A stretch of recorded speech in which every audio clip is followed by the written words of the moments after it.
Hi, today we're going to talk about how some people control the minds of others. There has been a great deal of research into the individual characteristics of people who are particularly susceptible to manipulation. At this point, however, all that can be said with certainty is that everyone is susceptible to manipulation and that the effectiveness of manipulation always depends on the specific situation, the figure of the manipulator, and a host of additional factors. There is an assumption that people with a certain worldview are less trusting and more prepared for encounters with manipulators.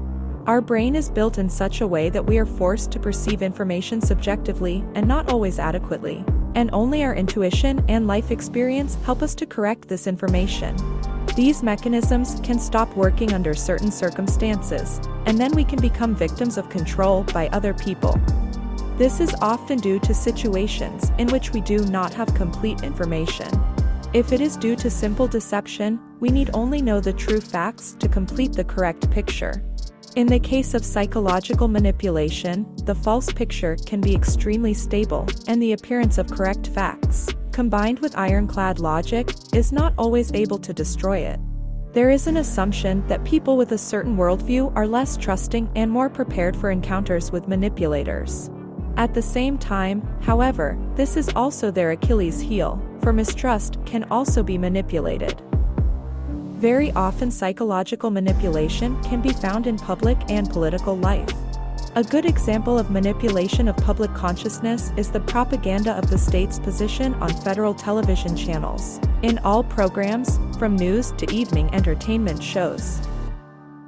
As for psychological manipulation in advertising, the goal of control is not people's beliefs and views, but their money.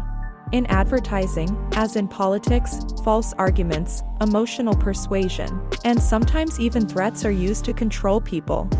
For example, an advertisement may emphasize the absence of an ingredient that should not be there, while being silent about the presence of a more harmful ingredient in the composition. In this way, the advertiser draws the attention of potential buyers from the really important problem of the product.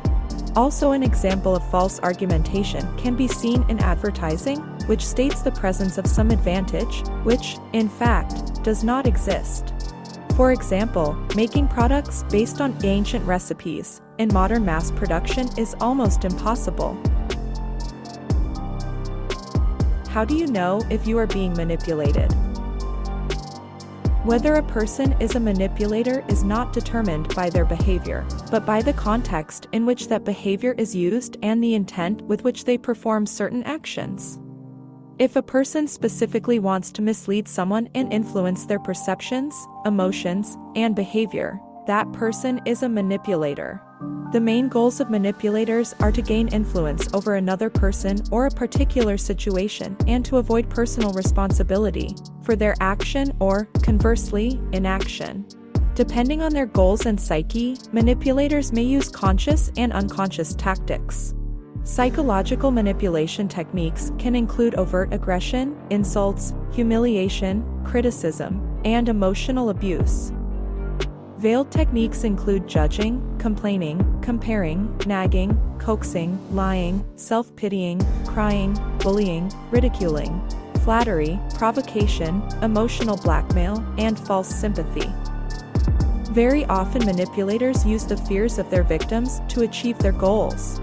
For example, parents may tell a teenager that he or she will live in poverty if he or she does not go to university.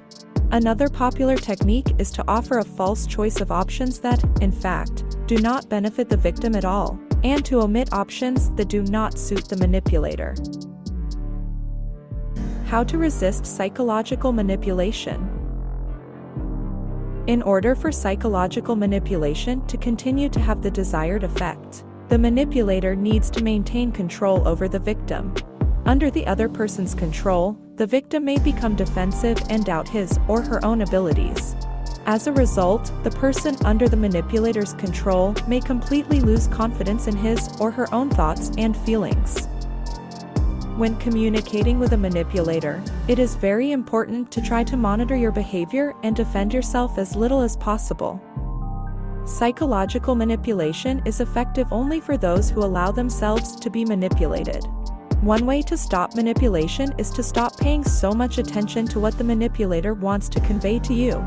It is important to be able to analyze the situation calmly and think about what goals the person who is controlling you may have.